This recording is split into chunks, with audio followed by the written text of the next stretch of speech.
Hi, I'm Phil from FL Studio, and we're showing here at the Superbooth 25 FL Studio in combination with the Novation key, the FLkey 61 in this case. You have a lot of sliders, buttons and faders that you can use for controlling FL Studio, and I'm going to show you in a quick way the most valuable features that you can get out of that in combination with FL Studio. So we have a new pack that is called Chill Lo-Fi 2, and there you're just gonna go and select the sound that you're gonna like. And if you're not that much into music theory as I am, then you get the feature to select your root key and your scale on the keyboard. That's what you're gonna do. Press the Shift and Scale button.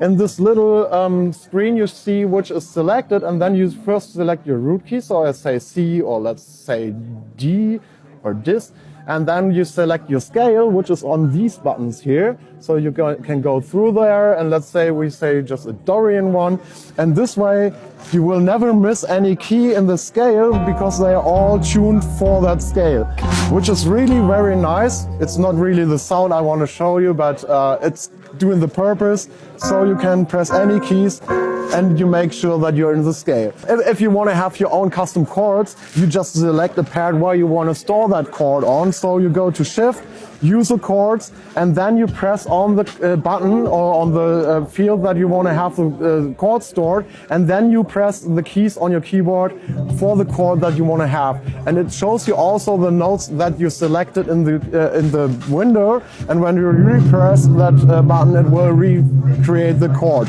You can also go to a very high chord, which might make more sense.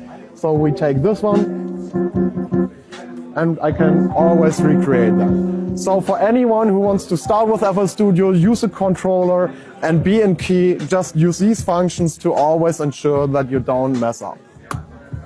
Have a great time. See you next year. Thank you.